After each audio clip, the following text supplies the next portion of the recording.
Welcome to Elks 101. Another episode of Elks Central, breaking this one down. Reagan, touchdown Edmonton! Fajardo, Dunbar, back on top go the Elks! Okay, welcome in. Elks Central, March 20th. Declan, Eddie, and Rick here with you, joined right off the hop by Elks defensive lineman, former Norwood Knight, former Queens Gale. I think they're the Gales, right? Yeah, former Queens Gale, current Edmonton Elk, Silas Hubert joins us. Silas, man, thank you so much for joining us. Really appreciate it. How are you? I'm good, man. Thanks for having me. Of the course. Golden Gales, though, to be correct. Right, Okay. Silas? I gotta. I'm not so up on my OUA. You know, I'm a Can West guy, so I got to do a little bit more. I'm not to gang up on you. I'm not mad at him though, Silas. U of M, baby. Man, so how's the offseason been? Like, how are things going? How's it kind of filling in being a CFL athlete? Like, what's the whole process been like for you? It's been amazing. It's crazy. For the first time in my career, I can say I'm finally an athlete student. Right now, I'm actually back at Queens, just finishing up my degree. I'm in 4 classes, so I've been balancing training and school. But my priority now is being a pro athlete. Was it environmental sciences? That was your degree? It is, yeah. Okay, and so you just 4 classes left, and you're finishing it up. Do you have plans for like grad school or anything like that? They're just fully focused on. Yeah, that was a bad. I'm not gonna lie, that was a bad question. Hands up, that was a. You had just said you're focused on being a pro athlete, and that was a bad question. No such thing as a bad question. I guess what he's trying to say for real though is, do you plan on doing anything with your degree? Maybe life after football? Yeah, for sure. Work somewhere in the environmental field, and maybe I need another college degree for that, but that's down the line. That's not a priority. No, for sure. It's relatable because I went back my first couple of years after getting drafted. I went back to the University of Manitoba and I took 3 courses each off season just to finish up. And the reason I ask if you plan on using yours, I wasn't going to use mine. Mine's a geography. Mm-hmm. That was arts degree, geography major. Dude, right? I just wanted to get the ticket just to have the degree. Yeah. So that's I get what you're saying. Yeah. No, it's funny. When I originally was in school, it was a combined BA BEd. My BA was in human geography as well. And dude, I remember sitting in there in that class being like, I can't do it. Like these assignments, forget about it. But Silas, man, so you were born in Illinois, right? And then moved to Canada as a kid. Were you were 4 when that happened? I was 3. Came up here when I was 3. Okay, so I was gonna ask, like, because I know your brother was like a touch older. Maybe he had kind of more of an idea of what was happening, but you didn't really, like, as far as you know, like, you've just always been a Canadian kind of thing. Like, you didn't have any. You weren't like, oh, we're leaving home. Like, I don't want to do this. I don't want to go to Canada. Like, you just, you don't. Do you remember that at all? I didn't really have a say in anything there. No. So yeah, okay. no choice in any of that. So like growing up, it was kind of, you were like surrounded by the CFL, if you will. Like that was kind of your introduction to football and stuff like that. So playing like U Sports, playing CIS, and then like growing up, did you want to be a CFL football player? I did, yeah. It was big in the small town I lived in. One of my hockey coaches, I'm actually my brother's hockey coach too. He's a big Rough Riders fan, so he always wore SAS stuff around, and he would always talk about the Rough Riders. So yeah, I was surrounded with the CFL. So you were drafted in 24 or 25? 25. And what year was your brother drafted? He was drafted the year before in 20. Okay, he was 24. So did he kind of tell you like what it's like this is, what the CFL is, like this is what you have to look forward to, things like that? Yeah, oh yeah. He helped me prepare for that in many ways. He'd always give me like general advice. He was always great with that, never being too specific, saying, this is what you have to do, never like exact steps. Just tell me, this is how it works. We're meeting this many times. You're doing this. You're working on special teams. You got to learn this on defense. Just, basic stuff I need to know. Did you kind of have like a moment playing, whether it was at Queens or maybe even earlier, where you were like, yeah, like I know I'm going to make it to the league. Like I know this is going to be a reality. Yeah, actually, I like telling the story. I was still in high school, I think, grade 12, and my brother was in his first year at Mac, and he wasn't getting the playing time he wanted to. He was, buried second, whatever, third string DN. And he picked me up from school one day. He was on break, and we're driving home, and he goes, like, I asked him, like, how do you feel? Like, what's the future like? You're not really playing right now at Mac. It's your first year. And he goes, like, I'm not really concerned. You and I are both going to end up playing professional football, wherever it may be. And so that's one of those moments that stuck with me. And it's funny. I tell people that story, and he doesn't really remember it all that well. He Like, but he just like told me knew, that. hey, he just like he was just like, we're gonna be there, so let's let's just enjoy the journey until we get there, and it stuck with Exactly. you like that. Yeah, It did. It very really interesting. did, So, sorry, go ahead. Yeah, Silas, just because you brought up your brother, how much has that competition, having a brother in the household, same position, big body, being able to compete in the lift and the running, how much do you think that's really helped you to get to this point? It's been tremendous to have a brother like that. It's more the losing than anything that I learned from him. I've lost so much in my life to that guy. So it's just building that competition, that's what really drives me. Yes. Yeah. The love to hate, right? You hate to lose. Yeah, I remember like I was watching a clip of you from your interview, ahead of the draft, and they had asked a question along the lines of how are you going to be a pro or something like that, and you were like, yeah, I just want to be like a pro in a room full of pros. I don't want to misquote you, but I think it was something along those lines. Like, do you feel like you've kind of integrated that mindset well in being with the Elks? I think it took me a little bit, but definitely partway through the season. Yeah, my mindset focus, like, you're not in university anymore, you're not in school, this is your life. This is what you have to do. And it was great being surrounded by, like I said, I was surrounded by a bunch of pros. You pick up so much from guys. So what was kind of like, walk me through maybe the timeline of like, you obviously get drafted, you get to Edmonton, like, camp starts week 1, like that whole kind of like roller coaster, if you will, or maybe even just ascend of what it was like being a pro for the first time. It was long for the first little bit. It was hard to figure out, being a Canadian, you have the chance to be sent back. So all of camp, your mind's all over the place. What ifs, what if you get put on PR, you get put on active, you have a chance to get sent back. So I was just going day by day at that point. And then when I made the active roster week 1, still hadn't quite clicked yet. It's still like, oh, I'm playing football, but the pro kind of mindset was still working on it.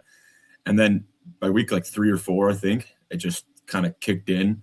I got my teeth kicked in actually against Winnipeg on some KOR rep, and Coach Killam gave me my welcome to the league moment saying week 3, and that one stuck with me. And that one, I think that's really the moment that. Did he call you out, put you up on tape in front of everybody? Oh yeah, you better believe that. He showed it 4 or 5 times. He went back and forth, in the film when the coaches are going right back and forth, slow mo. Yeah, that was my moment there. But you need those moments, because then you realize what it takes. And we've all had them, brother. Like, it's going to happen. You're not a pro if you don't have those moments, but you vow to yourself to never have that happen again and never have the film be all about you.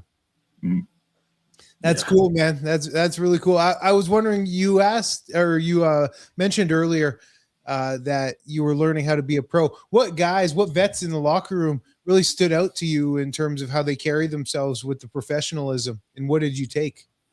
Well, it was great being in a D-line room with Jake, having Jake around, one of the probably gold standard for being a pro, putting in extra work in the film, lifting, doing everything right. And then you still got guys like Barlow and Robbie to learn from. But one of the guys I took the most from may have been Joel, because I stayed with them on away trips for most of the season. And just how he would carry himself and his routines and stretching. I did stretching the night before, the morning of games, but I didn't realize how intense you could be with some of that. He'd be stretching for hours in the night, wake up in the morning. Joel is probably like the top of the top most intense guys you could have roomed with for that, though. To be fair, you know what I mean? Yeah. Well, I remember the first trip to BC. I was quiet. I didn't really know what to say. Joel was like a first overall draft pick. So, I knew who Joel was. And then I don't know why I was rooming with Joel. And we get in there and it was quiet. And then he just starts asking all these political questions, provocative questions. Game 1. This guy's pretty intense. Just like breaking your wall down immediately, trying to see if he's got who is this guy. Yeah. Would you say he's one of your better friends on the team then, or was it just more like, okay, like we're gonna let Joel be over there do his own thing? Oh yeah. We had a routine after practices where we hit the cold tub, the steam room, then the hot tub, and back and forth. We got like a little podcast going. We ran in the steam room. But we got a good thing going. How long were your steams? Man, sometimes that got hot. We'd be in there for like 10 minutes or like 2 minutes. Yeah. Got tough in there. what was it like for you? Like, obviously someone, like anyone who's made the CFL, it's not necessarily specific to you, but like anyone who's made the CFL has been a stud at every level. Like, they were their best player on their Adam team and their, midget team, and they were the best player on their high school team, and they were probably the best player on their university team. And then you get to the league and it's like everyone who's been the best player at every level you've been at. And then you have to, accept a different role. Like, not everyone is going to be, pick a name. Not everyone is going to be Matthew Betts. Not everyone is going to be Malik Carney, just to throw out a new Elk. Like, so what's it like kind of coming in, knowing you've been this stud at every level, and then having to kind of accept obviously a different role? Yeah, I think part of that was the pro mindset. Not getting there, all not getting the reps, complaining, bitching, all this stuff. Like, you get there and you just have to work. You have to put your head down and work. I think that's part of the mindset that has to switch there. Like you say, you have been the best for so long, but the reality is you're not right now. So switching your mindset that you got to do what you can do to help the team. That's exactly it right there. It's how do you find your niche to help the team, no matter what the role is. We Edmonton, so it's Oiler crazy market. It's hockey. We can refer back to hockey. Every hockey player is the best skilled forward, growing up. But you get to the league, man, you're a third line grinder, and you have to literally change your whole persona in your personality into a ruffian. And in football, man, you're not going to just get in and be a starter day one, right? So you have to find your niche, find your role. And clearly you found yours through specials. Were you expecting to come in and play this much specials, this heavily on or in your career? Not as many as I was on, for sure. It wasn't until the end of the season that I had realized I played every big 4 rep, I think, and ended up playing every big 4 rep the entire season. So no, I didn't think that was going to be. Yeah, that's crazy. That's wild, man. That's impressive. That's like really impressive. That's really impressive. Yeah. You're probably one of few guys on the entire roster who did that. I don't know the numbers for sure, but no, that's impressive. I didn't even realize that. Yeah, no, me neither. That's good, man. You mentioned, obviously Coach Killam in film kind of, reaming you out a little bit and giving you your welcome to the league moment that way. But did you have one on the field that really sticks out to you that you were like, whoa, like the speed is different, the strength is different, the physicality is different. Like this is the CFL now. Yeah, I think it was the amount of the guys that would throw their bodies on the line. You don't see it, I think, as much in university. You get out there and you're playing with guys that are trying to feed families. They're doing everything they can, especially on special teams. And those guys are, they're not starters. They're trying to do everything they can to be a starter, to get more playing time, to get that game check. You get out there and everybody's using their head. Everybody's holding you. Everybody's trying to do it. They're tripping you. You don't see quite that, guys playing with that emotion in university. I'll keep it real, man. There'll be times when there'll be a punt or a punt return, and I'm standing on the sideline getting ready to try it out on the field, and I'm watching the special teams play, and I'll think to myself, thank God I'm not out there. It's a war. It is a war at such a high speed. Like it's different than just an offense and defensive play. You'll get your big plays and collisions and things, but every special teams play like that, it is a war of 12 men out there. It's wild. Yeah. So I just want to jump it back to your upbringing a little bit quickly before we keep moving on, because I just want to I was curious. I was wondering, your parents, I assume they were both American, right? They weren't Canadian. Yeah. Okay. So they were both American. Like, I would imagine they come here. You and your brother are obviously very young, but they don't know a whole lot of Canadian culture. So where did kind of the CFL influence come for you guys? Was it just watching it on TV? Was it, friends in school? Like, where did it become something that you guys really took notice of it? And then you were like, wow, this is something, we actually want to pursue. Yeah, I think it was just when my brother and I got into football. Yeah, okay. And we were still more NFL fans. We watched more American football, college football. And then I think our whole family kind of realized, Canadian football it's a good game. It's a fun game. Yeah. There's a lot going on, a lot more moving pieces. So I think, maybe at the start of high school-ish, we really started focusing on watching more Canadian football. And it just started sticking. It started coming on, more on the TV. We just throw it on and watch it. So around that time. How old were you guys when you started playing football? It would have been my first year of high school. That was when you started playing, hey? Yeah. Nice. No, so what did, you were just like, hey, I see a poster board for tryouts, I got some good size, I'm going to go do this, or what was it? Yeah, once once the hockey wasn't the goal anymore. Yeah. I didn't really know any better. So hockey for the longest time was my goal. Yeah. And then you realize, if you didn't play AAA since you were 3 years old, you're not making it. Yeah. Yeah. No, fair enough. Was your brother the same thing? Like it was high school was when he started as well? Yeah. Yeah. He started 1 year before me. And then I was still playing like rep soccer, just trying to figure out what I wanted to do there. And then Owen started playing football. And then I knew soccer wasn't it. Interesting. So CFL Combine coming up. You've obviously gone through that pretty recently. What's kind of that experience like? And then maybe like, just like shine a little light on what the actual process of obviously going through the Combine, but like talking to teams there is like. Yeah, it's a really cool experience. Getting into those meetings were something like really fun. You see all these coaches you've been watching for so long on TV, all these big names, and then you just see them floating around the combine. Like, it's a really cool experience. You're pretty nervous at first, like as you should be, and then as you get settled in, you do the combine. After that, everything's light. So I saw a video on Twitter. You put up 330. I think it would have been your junior year of high school, like grade 11. What are you putting up now for a 1 rep max for bench? Yeah. I really want to tell you 405, but probably a little south of that. Well, what's your best lift? We'll call it 4 plates. Yeah. Probably deadlift. Okay. And what's that max at? Right now, a little over 650. Okay. All right. So we're definitely moving weight over there. We're definitely moving weight over there. Did you don't have to, say who, but did you have like a question or just a conversation at the combine where you were like, this is pretty weird. Like, I don't know, like, why are you asking me all this stuff? And again, like, you don't have to say any names or put anyone on blast, but did you have one where you walked away from it and you were like, that was like, I don't really know what that was all about. I got asked a lot of questions about how I felt about other players. And that's a pretty common one guys got, I think. It's like, oh, how good do you think this other D end? We have you projected, right around this other D end. What do you think's good about him? What do you think's bad about him? And I think they just, they want to get you to say whatever bad things about him, or just tell what kind of guy you character are. A bit there. Yeah. I got a lot of those ones. I didn't get too many crazy ones. But yeah, those test the character ones. Almost every team asked some question like that, or they'd be asking about teammates. That one's always. Was Edmonton your favorite team you interviewed with? Probably, yeah. I did enjoy that conversation because we got away from football a little more by the end of it.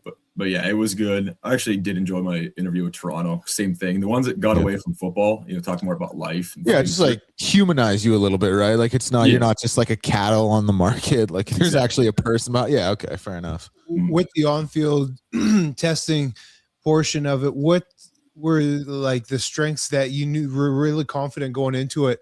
Was it the bench? Did you know you'd run a pretty good 40? Did you think that you'd really do strong in the one-on-ones? What were you really confident in? And then hindsight, what were you a little nervous in? And after you did it, you thought, oh man, maybe it wasn't so bad, because it can be quite nerve-wracking out there. Mm-hmm. Yeah, 40 was one for sure. I thought I was going to run a good 40.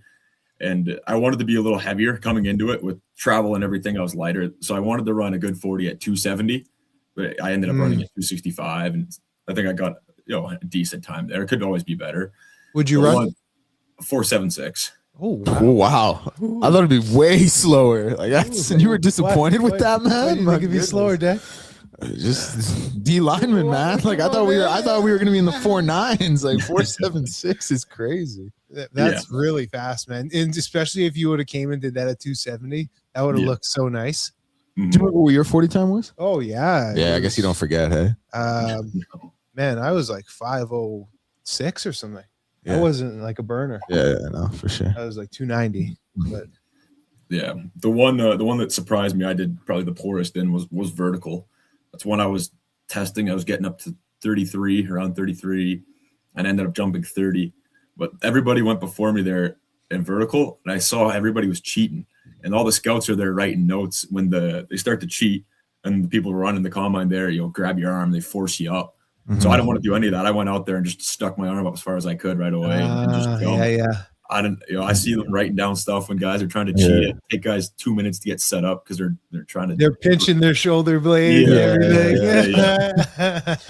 So actually getting drafted, like how, like where did you think you were gonna go? Where, like, how did it feel? What was the waiting process kind of like? Then obviously you end up getting selected. What does it kind of feel like?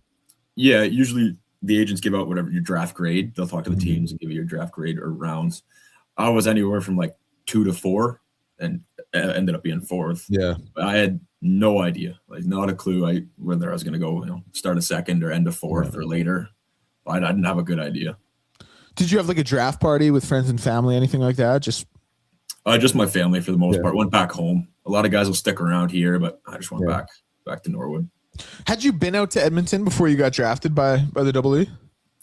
No. Yeah, I guess there wouldn't be much of a reason to. So, like, when you get here, what's kind of your first impression of the city, and like, what do you make of it now? Well, I've liked the area. Like, growing up, just kind of following the area. I like big into hunting and fishing, so I keep track of it for that reason. Right up your alley. But yeah, getting into the city, I liked the city. I liked the way it looked. We're driving by the arena there, and first day saw McDavid crossing the street. Oh, that's always cool there. Good omen.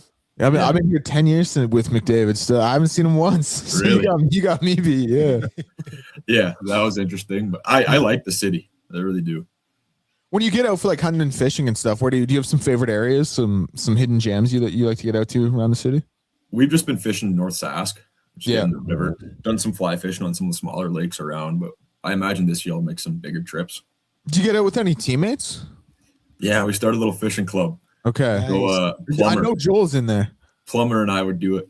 Joel flaked a couple times. Oh, I don't know. He didn't make it out to a couple of them. Eastern Washington guy? Sure. I'm surprised. He went hunting. He went hunting though, and we didn't make it with him. He was. I know he was up early for that one.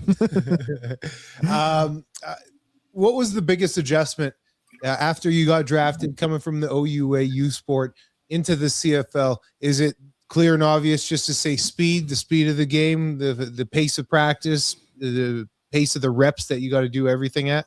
Yeah, that's the easy one. It goes speed, and then right after that, I think it's confidence. Mm-hmm. Like you adjust the speed pretty quick. You lose, and then one time you win, and then you figure out, okay, this is the speed, this is what I need to do. And then after that, it's confidence in the plays, confidence in knowing your stuff. And so that took a bit longer, but I think that was the next step. When you first get to camp, or when you're like first going through practices, like how much do nerves affect you to the point where you're playing too tight? Like you're so worried about making a mistake. You're so worried about not getting put on blast in front of the coaches or in front of the other guys that you're just like, you're tight and you're not playing your game. Like how much do you think about that actively? And is there a point when it kind of corrects itself where you're like, no, I just have to be me. Like I just have to do what got me here. I just have to play my game. I just have to be myself. Yeah. I think that was the first part of the season for me. With so many thoughts going through your mind, you're just trying to make the active roster every week. First it was making the team, then it was making the active roster, then it's staying on the active roster. Yeah. And then partway through the season, my mindset just changed. Just play football. Yeah. Have fun. Okay. Do what you love to do. You can't be, the second you're worried about that, you're worried about getting a paycheck. You're not playing football. You're thinking. So I had to stop thinking, just start playing. I guess this is kind of a question for both of you, obviously. And like you're, obviously very early in your career, so you might not have as much insight as Eddie, but like how often do you see guys who do kind of what I just said, like they're so tight and they're so nervous and it affects them and they never get over it, and then all of a sudden they're off the roster because they were just so worried about making a mistake that they weren't doing what they needed to be doing? Like again, you're so early in your career, you might not have any instances you've seen of that, but like Eddie, you must have a couple. Silas, first. I'll let you answer that one first. Yeah, you see it a bit. But a lot of the guys that did it the most, like the rookies or some of the Americans come up for the first time, they're usually weeded out pretty quick. So, yeah, there definitely was some of that. But by partway through the season, when everybody's just playing football, I wouldn't say there's as much of that. Yeah, okay. So it gets weeded out quick, you'd say? Yeah. Okay. Yeah, okay. That's a good answer. Yeah. At training camp, though, you do see a lot. Yeah. Like you'll see a lot of paralysis by analysis, young guys who are just getting drafted and whatnot, wide-eyed. But yeah, it does get weeded out, man. If you don't get in where you fit in pretty quick, like this is a moving train and it's not stopping. Interesting. Coming up, like what's your kind of relationship with like for you being obviously a Canadian rookie drafted in the CFL draft, like what's your kind of relationship, or like just some of those Americans that come in, like, do you still feel like they don't really know what the CFL is? Like they don't know the talent level, like they don't know what they're getting into? I think a lot of them learn pretty quick. You hear about a lot of the guys. Eddie's made that point as well. So okay. Yeah, you're the big names that talk about it. The same thing for all these other Americans that come up. They're pretty cocky, as soon as they get in and they get into camp, or they come up partway through the season, they think they're going to go right back to the NFL. And, they're not even starters, stuff like that. So same thing. That kind of gets weeded out quick. They figure it out that they're not above the team by any means. How long will a guy like that last? And again, this is really a question for both of you. It's a dual interview right now. It's Silas and Eddie. How long do those guys I'm trying to think of the best way to phrase this, but like, how much do those guys really kind of like fixate on that in the locker room? Like they're like, come on, man, I'm just trying to get back to the NFL. Like I'm just trying to get back down to the States. And then like, does it ever get to a point where it breaks up the locker room, or are those guys are they so much kind of outsiders that it's just not even really a thing? You're gonna get cut if you are fixated on that, because it is like, this is some high level, high intensity football. And if you're not locked into your game prep for that week, if you're so worried about getting back to the league, the only way you're going to get back to the league is by putting on good film. Yeah. And the only way you put on good film is by preparation and worrying about where your feet are. So I've played with a couple of guys. I've played with a first rounder, Matt Elam in Saskatchewan. He was first rounder for the Baltimore Ravens not too long ago, like relatively recently. And man, biggest cockiest attitude I've ever seen, walking around pouting, saying he shouldn't be here. You see where I'm drafted. You should see my bank, everything. Right. And man, he lasted like 3 weeks, in and out, had a couple bad games and out of here, cut. Yep. It's all about the team. It's all about where you're at right now. It is all about the team.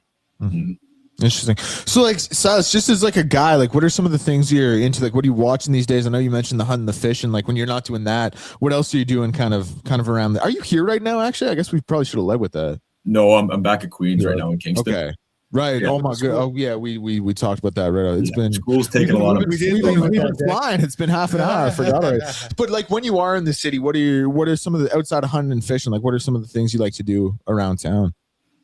Just hanging out with the guys for the most part. Don't do too much right around the city. We'll go out sometimes, whatever. We'll go hang out. We have our small little barbecues here and there. Yeah, for the most part, it's just hanging out with the guys. Yeah. Do you have a best friend on the team? Yeah, not really. We just have a bunch of groups of guys. Like we just do different things. There's poker club. We got fishing club. Everybody just likes to make these clubs. With your off season right now, just touching on the schooling aspect, do you find it easier going back to school now, a little more mature, a little less pressure to have to be at college? Now it's kind of fun. You get to go to class and you get to train, and that's your life. To be honest, probably the exact opposite for me. More pressure. I'm in a couple of the hardest classes I'd say I've taken. They're my honors. I have to do them for my honors degree. Yeah. So I have 2 classes that I can't really work around. Like I have to dial in for those ones. Interesting. Interesting. So you're really out here grinding, then you're focused. But my priority is still, I'm never missing a lift. I'm never missing a run. I'm never listening to one-on-ones like that. That is by all means, I'm a pro student. Athlete student. Yeah. You're not just having a loosey-goosey off season where it's just lifting and having fun, partying. No, man, that's good for you. And the semester's done end of April then. Yeah. Semester's done. And then was this these 4 classes? This will be it? Yeah. Okay. So 1 semester and then done. Awesome. Yeah. I mean, listen, Eddie, do you have anything else you want to add on here? No, I do want to ask, just in terms of the prep for football, how has it been? You've been on the field a lot, working the pass rush. And what were some of the main areas you wanted to focus on outside of bigger, faster, stronger? Yeah, I think actually I kept my lifting for the most part the same, because this is the first time in years that I've been able to lift completely, not worried about injury or recovering from anything. So my lifts are the same, but the one thing I've changed is how I've been running and how much I've been running and what I've been doing. So I've been able to work a lot with some guys that are going to the CFL Combine this year. Nicholas Henning, if you know the name, he's a good old lineman we have here. Some of the other young prospects I see we have. I've been able to do like one-on-ones with those guys. Nice. Wasn't able to do that as much last year because a lot of the guys I live with here we're still playing. But this year there's a few more guys training for the league. So I've been able to do a lot more drill work with offensive players, get out there and do that. So Knowing that you're going to be relied upon special teams quite a bit, what do you look to come in weight wise? And then you said that you've been doing a lot of running. Is that because you know what the special teams battle is out there with all the punts every third play? Punt alert! Punt alert! Yeah. That's a big part of it. It was conditioning for sure. Last year you're training so long for the 40-yard dash, vertical, broad, bench. That's all you're really training for. Now I know what it's like. So yeah, working on a lot more running, a lot more tempos, a lot more long distance sprints, stuff like that. Good for you, man. Yeah. Good to hear. No, Silas, man, this has been awesome. We really, really appreciate the time. Thank you so much for doing it. Hopefully we can talk to you again soon. But yeah, I mean, do you have anything for us? Like any message you want to leave with Elks Nation, anything like that? Or I think you guys should just expect a great season. I'll say we just started meetings and the mentality is different this year. We got the right things going on. So leave that with you guys. But yeah, thank you guys for having me. Yeah, man. No, this has been excellent. Thank you so much, man. Best of luck in your studies and look forward to watching this season. Awesome. Yeah, thank you guys. Awesome. Thank you, man. All right, Silas Hubert, Edmonton Elks defensive end. Big body, man. Big body, yeah. 270 and a 4.76 is crazy. Like I don't think, 6'5". Yeah, well, come on now, Man, forget about it. That's big, dude. Because here's like, I don't think people really understand like how fast a 4.76 40 is. Because you obviously see some of like the numbers we're exposed to the most are the NFL Combine numbers, where we see like the fastest guys like 4.3, 4.4, and that's like different level. Yeah, but like if the average person to go out and run a 40, like there's very, very few I think would break 5. I would love. What do you think right now? Us all right now. What do you think, Rick? You'd come out. But I was never faster running. If you ran a 5.06 when you were at your weight, yeah, with terrible running form and stuff, I didn't know how to run at 20. Yeah, I'm probably closer to 6 then. Yeah, that's nice and honest. Running was never a thing for me. Put skates on, we'll talk. But yeah, I don't want to race. I don't want to race Rick. And be just straight skating stride, pushing backwards. What do you think you'd come out? Rick would be hip checking us on skates. You would be great, I think. After 15 yards, you're exactly right. Your start would be horrendous. You're absolutely correct. My start was horrible in the 40. I didn't have the mechanics down. Once you open up though, you're gone. No, 100%.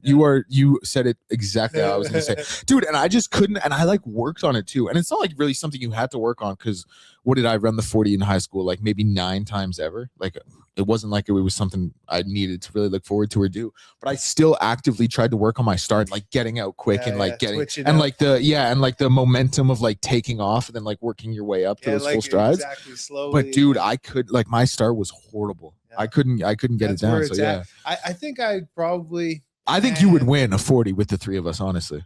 Maybe.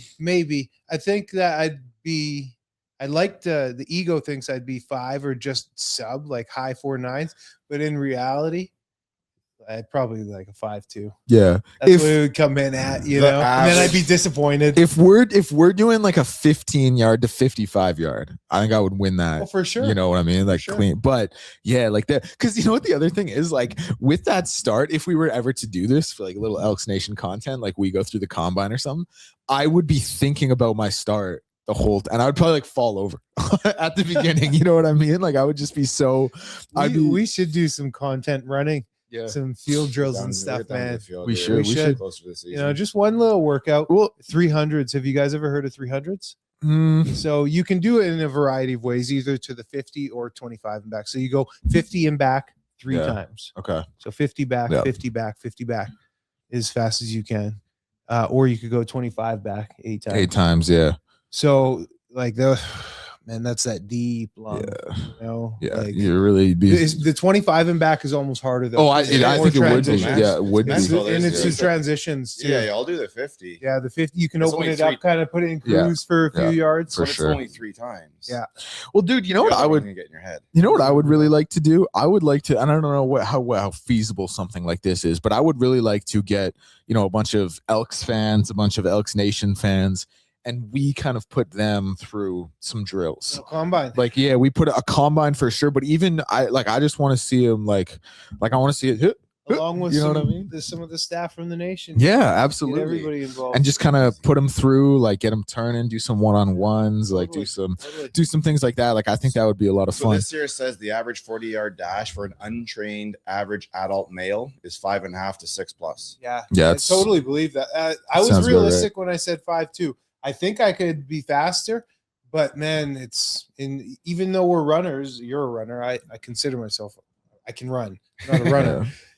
Man, It's it would be different. humbling when you see that score, like especially laser too. Oh, That forget would be about humbling, man. it. Yeah, forget Like, about it. shit, I thought I was faster than that. Yeah, Dude, you 'cause- feel like You you know, were really yeah. quick. If you had like a slower 40 time by hand, you're just like, coach don't know what he's doing. He messed up. exactly. He This blinked. is You know exactly. what I mean? He But was like late. He was late. with the laser, you're like, Oh, ooh. Yeah.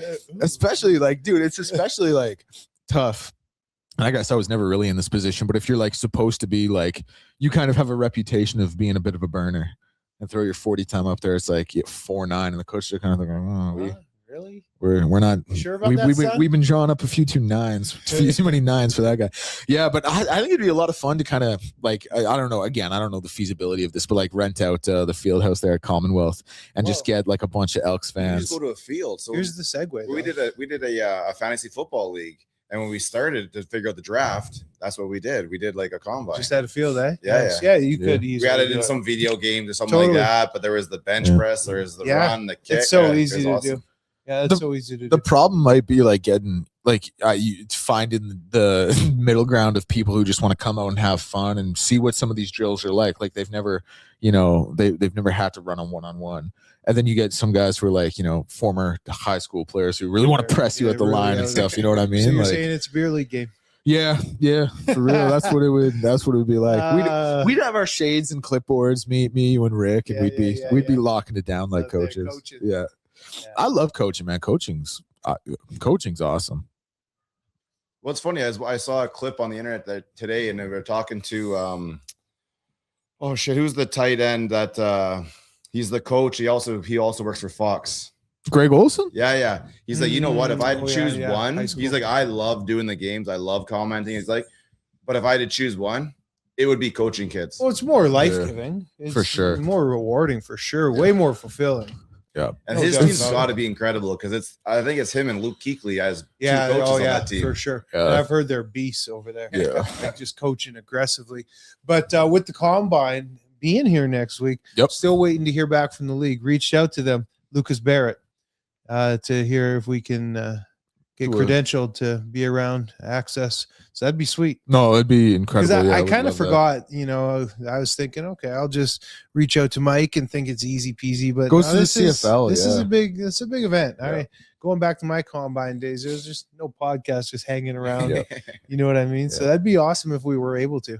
It'd be a big deal. It's like, who's that 5'9" Because that's like everybody, like that's the who's of everybody that are going to be there, media Yeah. and coaches. Yeah.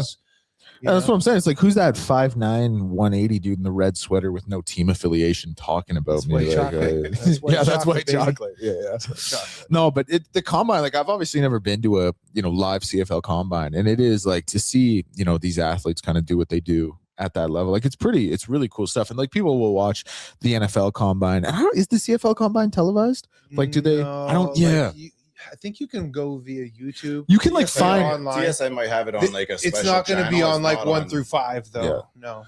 Oh, dude. Speaking of TSN, I got the biggest gripe with TSN right now, dude. Last night, March Madness. So I timed it. I timed it exactly how I was going to do it. Like I went to the gym after work, so while I'm running, I can finish the VCU UNC game, and then I can get back for like Illinois, Penn, Gonzaga, Kennesaw Pause. State. Yep, Who'd you pick? VCU or I picked VCU. Yep, for sure. two? Yeah, I went 14 of 16 on day one. Duke Yeah, picked VCU as well. no Caleb Wilson I for thought UNC. I thought about it, but I went UNC. They should have. They were biggest I think- comeback in first round Okay, history, I that's a- think. Wow, you did. Yeah, I went Can't believe both 14. you guys- wow. Yeah, I went 14 of 16 on day one, and the ones I got wrong were I Good picked South Florida over Louisville because Louisville didn't have Mikael Brown. Okay. And I feel bad. I maybe could have talked myself into Louisville in that one because they had some insane metrics this season despite being a 6 seed. But the other one I picked St. Mary's over Texas A&M, and I never would have picked Texas A&M in that game. game. So like in my mind, I picked Texas A&M. you did, hey? 10 seed. Yeah, I did. that's crap. I mean, St. Mary's had those wins over Gonzaga. Like I wouldn't have done it, but I think I'm weak.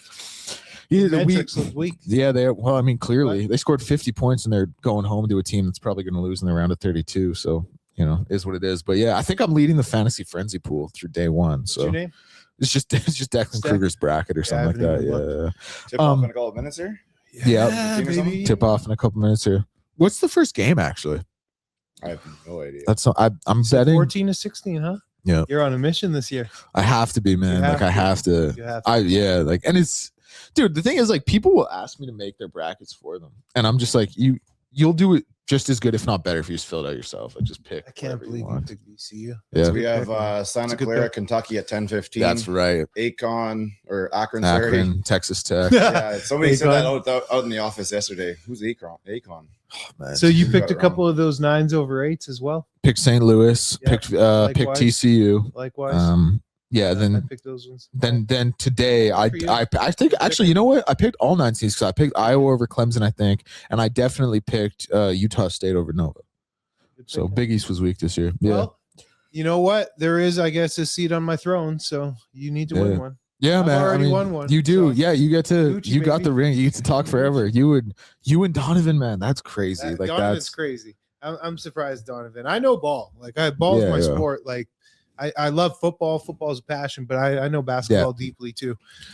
dude. No, that one's like credit Donovan, man. He won it. Like you That's get mind blowing. banners hanging forever. That's lucky. Nah, dude. Like we talk about That's like the.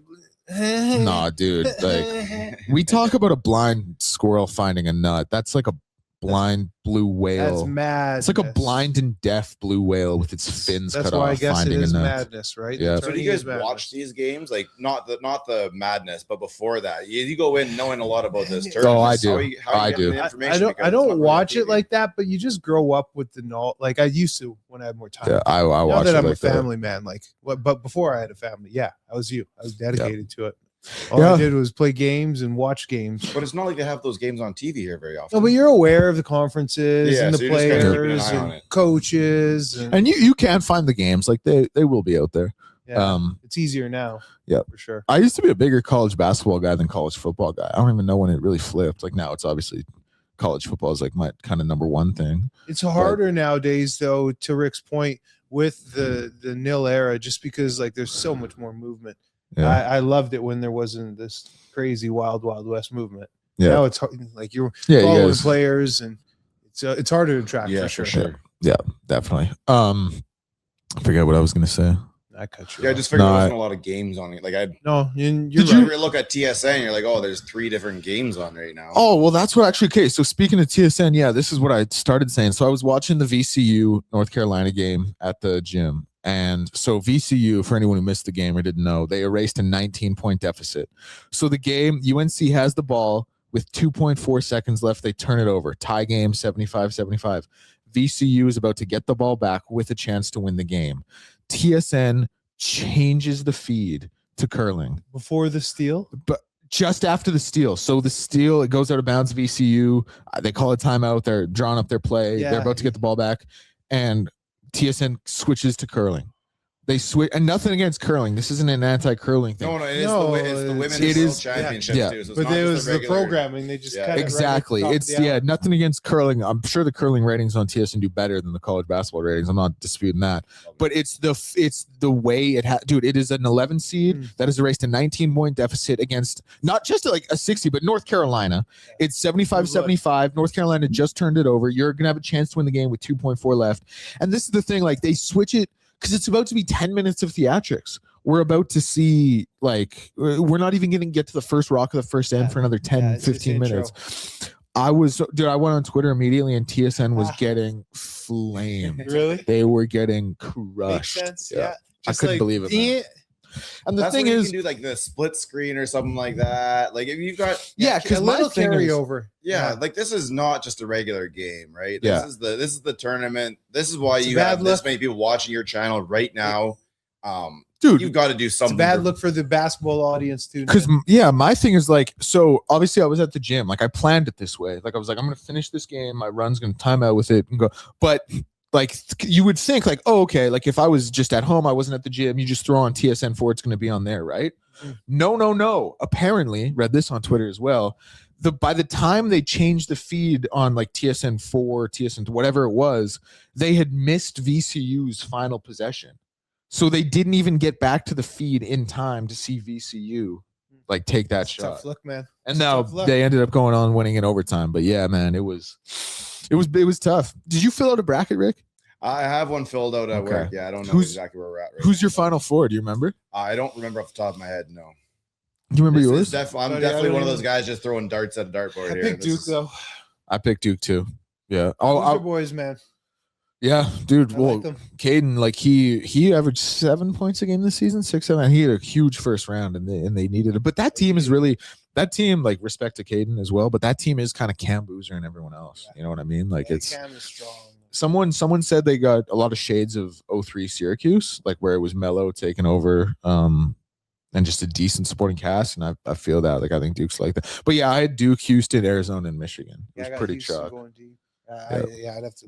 So much chatter about sport and teams, especially coming from the radio this morning. The Oilers, holy smokes. No doubt. Let's we'll just really quickly, because I don't know. We'll talk about it on Monday as well a little bit, but really quickly, like that combine. Just what did like?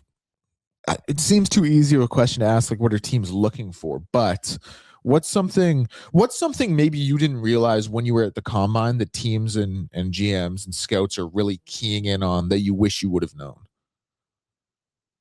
That's a really good question. Thank you. Hey, great question. That's no, honestly though, like, because I want to give you a good answer. That's a really good question. Probably it would be more. Your era would be a little bit different than it would be now too, no? Yeah, and I interviewed. It's interesting. You see how interested the teams are because they like put bids in to have interviews with you. And I had, at that point, there was only 8 teams in the league. Ottawa wasn't around. So I had a lot of 7 out of the 8 teams bidding on me. So it was everybody but BC, everybody but Wally Buono. And so I knew like there was quite a bit of interest in me. I knew I was strong. Probably looking back at it all, you know, I would say one of them would be character based off the interviews, like what Silas said, and just showing your character and not being nervous in the interviews and just being yourself authentically, but more of a football player. And this is something you don't know in the moment, but you're young and you think it's all about the weights and the 40, but you want to get on the field, which I did, and dominate in the one-on-ones and the different football drills.